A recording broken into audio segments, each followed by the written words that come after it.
Valka says she was taken by a dragon, that one night 20 years ago Cloudjumper broke into her home and she was carried away against her will, that she had no choice, that it broke her heart to stay away. But if you look at the evidence carefully, her story doesn't add up. Why didn't she come back? She had a dragon, the fastest way to travel in the Viking world. She could have flown home in hours, but she didn't. Not for 1 year, not for 5, not for 20. Why didn't she send a message? She spent 2 decades rescuing dragons across the entire archipelago. She clearly had the freedom to go wherever she wanted. But she never once flew over Berk to let her husband know she was alive. And here's the question that changes everything. Why, when she finally sees Hiccup again after 20 years, is she more excited to see his dragon than her own son? Because Valka wasn't kidnapped. And by the end of this video, you'll understand what really happened that night and why the truth is so much darker than anyone in the franchise admits. Let's start with what the film tells us. In the flashback scene from the second film, baby Hiccup is in his crib. Cloudjumper, a massive stormcutter dragon, breaks into the house. Valka grabs a weapon. She's about to defend her child. But then something happens. Cloudjumper doesn't attack. He's gentle with baby Hiccup. He touches the baby's chin and leaves a small scar. And in that moment, Valka realizes something that no other Viking on Berk would understand. Dragons aren't monsters. They're intelligent. They're gentle. They're misunderstood. Now here's what most people miss about this scene. When Stoick bursts in, he sees Valka near Cloudjumper and assumes the dragon is attacking. He swings his weapon, Cloudjumper grabs Valka and flies away. But watch the scene again carefully. Look at Valka's face. She doesn't scream. She doesn't fight. She doesn't reach for baby Hiccup. She lets it happen. That's not a kidnapping, that's a rescue. And to understand why, you need to understand who Valka was on Berk, because her life there was far more miserable than anyone realizes. Valka believed that Vikings and dragons could live in peace. She said this openly. She argued for it publicly. And in a village that had been at war with dragons for 300 years, that opinion made her an outcast. Think about what her daily life must have been like. Every single person around her believed dragons were monsters. Her husband, Stoick the Vast, was the chief, the man leading the war against dragons, the most powerful Viking on Berk, and his wife was publicly saying the war was wrong. Valka herself admits this. She says her beliefs were very unpopular. That's an understatement. She would have been the only person on the entire island opposing the war, the only person saying the enemy wasn't evil. Imagine being married to the general of an army and telling everyone the enemy should be befriended. That's not just unpopular, that's social suicide. Now here's where Stoick and Valka's relationship gets complicated, and this is something the film hints at but never says directly. They loved each other. That's clear from their reunion scene, but love doesn't mean a marriage is easy. Stoick and Valka had completely opposite beliefs about the most important issue in their world. Stoick wanted to kill dragons. Valka wanted to protect them. Stoick saw dragons as the enemy. Valka saw them as victims. That kind of fundamental disagreement doesn't just cause arguments. Over years, it causes resentment, frustration, a feeling that your partner will never truly understand you. Valka married Stoick as a teenager. Normal for Vikings, but that means she was incredibly young. She hadn't figured out who she was yet. And as she grew older and her beliefs about dragons became stronger, the gap between her and Stoick would have grown too. By the time Cloudjumper arrived, Valka was a woman trapped in a life that contradicted everything she believed, married to a man who led the very war she opposed, living in a village that rejected her ideas. And then a dragon showed her kindness. For the first time, someone understood her. Now here's the detail that haunts me.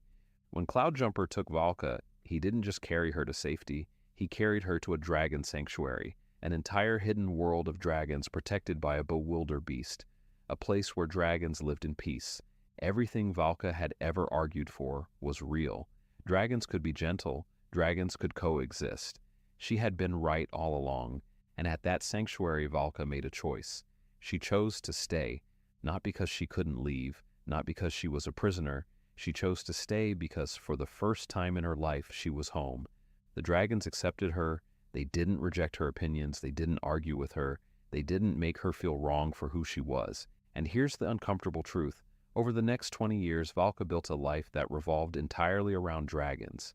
She learned their behaviors, she studied their biology, she became the most knowledgeable dragon expert in the HTTYD universe.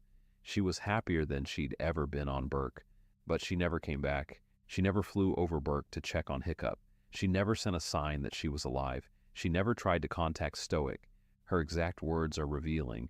She says, "It broke my heart to stay away, but I believed you'd be safer if I did." Think about what that really means. She's not saying she couldn't come back. She's saying she chose not to because she rationalized a reason. She told herself that Hiccup was safer without her, that her absence was a sacrifice, that staying away was the noble thing to do. But was it? Let's look at what actually happened while she was gone. Hiccup grew up without a mother. He grew up as the runt of Berk, the kid who didn't fit in, the boy who felt like he didn't belong. He spent his entire childhood being mocked, underestimated, and overlooked. Stoick spent 20 years believing his wife was dead. 20 years of grief, 20 years of single parenting while leading a tribe through constant war. And Valka? Valka was free, living her best life, surrounded by the creatures she loved, doing exactly what she wanted. Here's a question nobody asked. Did Valka feel guilty? The answer is yes, but not enough to go back. When she finally meets Hiccup in the second film, watch how she acts. She's terrified, not of Hiccup, of his judgment. She expects him to hate her. She says, "I know that I left you to raise Hiccup alone." She breaks down and begs for forgiveness. But here's what's strange. When Stoick doesn't get angry, when he just holds her and says, "You're as beautiful as the day I lost you," Valka seems almost confused, like she expected punishment and didn't get it. Like the forgiveness is harder to accept than the anger would have been. That's the reaction of someone who knows they did something wrong, but has spent 20 years convincing themselves it was right. Now let's talk about the most disturbing detail of all. When Valka first meets Hiccup in the second film, she doesn't recognize her own son at first. Fair enough, he was a baby when she left. But once she realizes who he is, what does she do? She shows him her dragon sanctuary. She teaches him about dragons. She shows him how to make dragons respond to touch. She is more excited about sharing her world with him than she is about reconnecting as a mother and son. And then she tries to convince Hiccup to leave Berk, to abandon his friends, his village, and his responsibilities, just like she did. She says they'll change the world together, make it a better, safer place for dragons.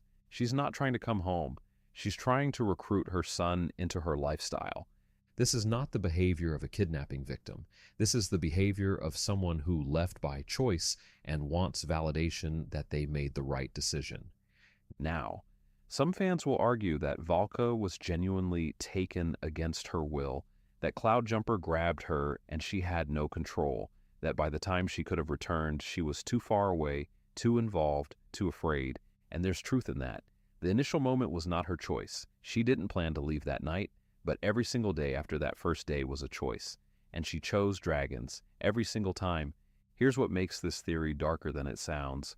Dean DeBlois, the director of all 3 HTTYD films, confirmed in interviews that Valka was originally written as the villain of the second film, not a misunderstood hero, the villain.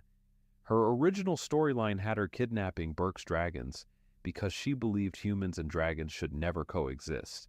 She would have been a sympathetic antagonist, someone whose love for dragons had become so extreme that she was willing to fight her own son. DeBlois changed the storyline because he thought it was too heavy for children. But the DNA of that villain origin is still there in the final film. Valka still believes humans and dragons shouldn't live together. She still hides dragons away from the world. She still tries to pull Hiccup away from Berk. The villain version of Valka wasn't a different character. It was the same character with the volume turned up. And here's the burning question. If the live-action sequel follows HTTYD2, and if they cast someone like Cate Blanchett to play Valka, will they bring back the villain storyline? Because it would change everything. A Valka who doesn't just stay away from Berk, but actively works against it. A mother who has become so consumed by her mission to protect dragons that she's willing to sacrifice her own family. That's not a fairy tale reunion, that's a gut punch. And here's why this theory matters beyond the sequel. Because Valka's choice reveals something fundamental about the HTTYD universe that nobody talks about.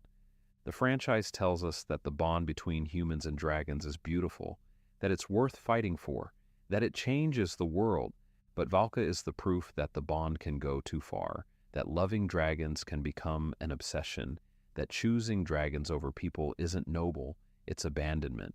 Valka didn't lose 20 years with her son because of a kidnapping. She lost 20 years because she found something she loved more than her own family. And the most painful part? Hiccup is exactly like her. The same love of dragons, the same curiosity, the same willingness to see the world differently. If Cloudjumper had come for Hiccup instead of Valka, he would have made the same choice. He almost did. When Valka offered him a life among dragons, he almost said yes. The only difference between Hiccup and Valka is that Hiccup had Astrid, Toothless, and his friends to keep him grounded. Valka had nobody. She wasn't a villain, she wasn't a victim. She was a person who found where she belonged and couldn't bring herself to leave, even when her family needed her. And that might be the saddest truth in the entire franchise. So here's my question.